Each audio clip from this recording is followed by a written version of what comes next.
6 years after her divorce from Cruise, Nicole had all but given up on love. And I'm gonna love you. Then she met Keith Urban, the wild boy from Caboolture who conquered American country music. And within 18 months, they married. Even in the early days, as Keith battled drug and alcohol addiction, their bond never wavered. We found each other in this huge world, and we're crazy about each other, you know.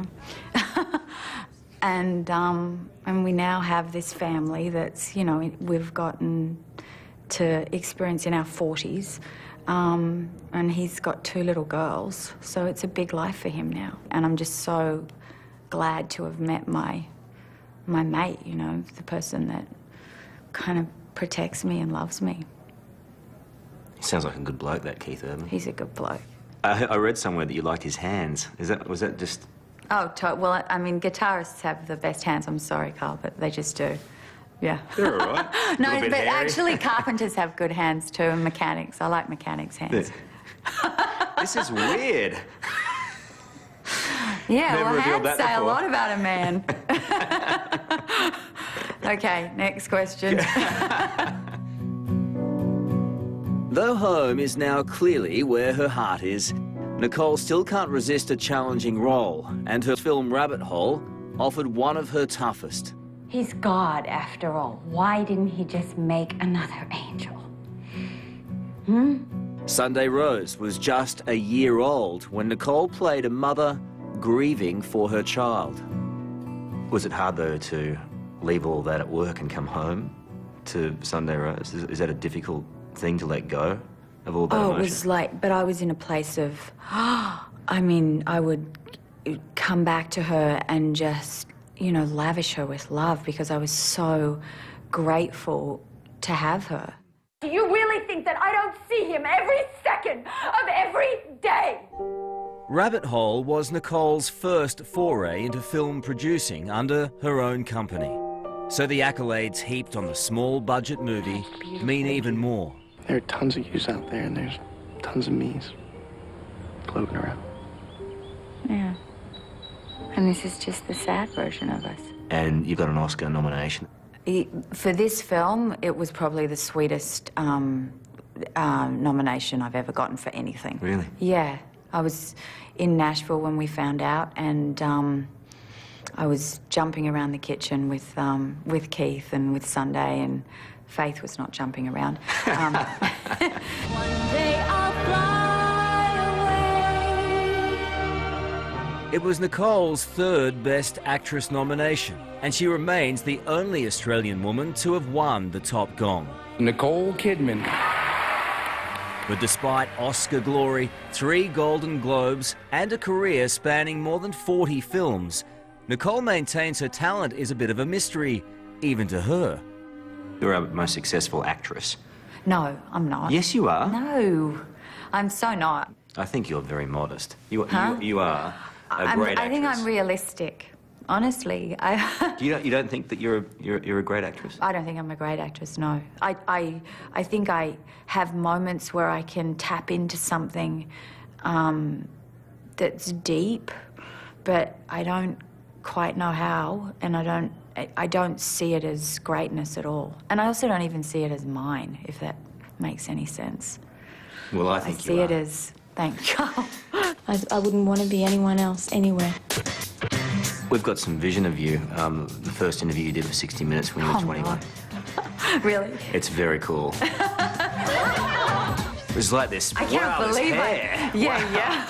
I now blow dry my hair, and I've actually had the Brazilian blowout. Have you heard of that, Carl? Do I need to know that? It's not. You mentioned Brazilian, and guys are like, what? No, it's the hair blowout thing.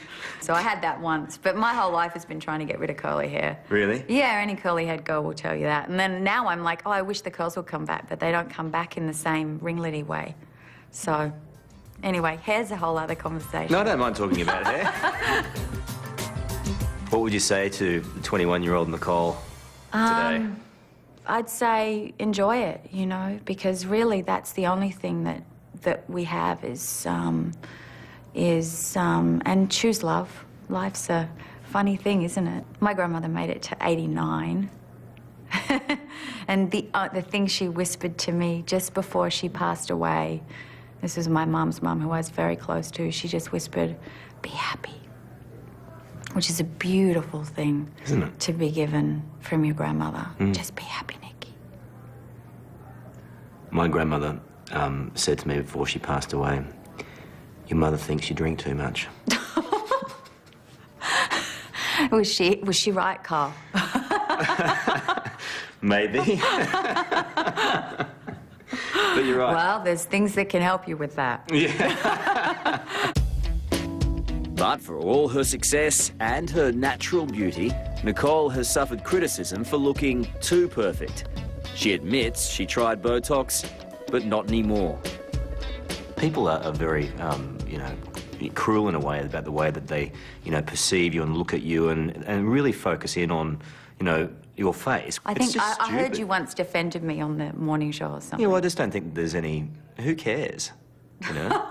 Well, I care about my face, but I don't want... I mean, I think, you know, people are going to do and say things. They have my whole life. Is it a constant worry to have to always look fantastic? Is it one of the I don't feel problems? the need to. I mean, honestly, I have a husband that's pretty easygoing in relation to... I think, you know, love in terms of... The goal is, I want you to love my soul. I want you to... Because we're going to grow old together, and all of that's going to go. And if that's what's captured you or has you interested, then we're doomed. So I think a lot of that just melts away when you go into that much deeper place. I loved you since the very first day. And Nicole is in a good place right now. Finally, she really does have it all. I'm just a girl who's been put into a pretty extraordinary situations at time, and I'm kind of navigating my way through. And I fall over and make mistakes, pick myself back up and hope for the best. And try to conduct myself with as much, I suppose, authenticity and you know, a moral code which I feel is right. And that's really all I have, so...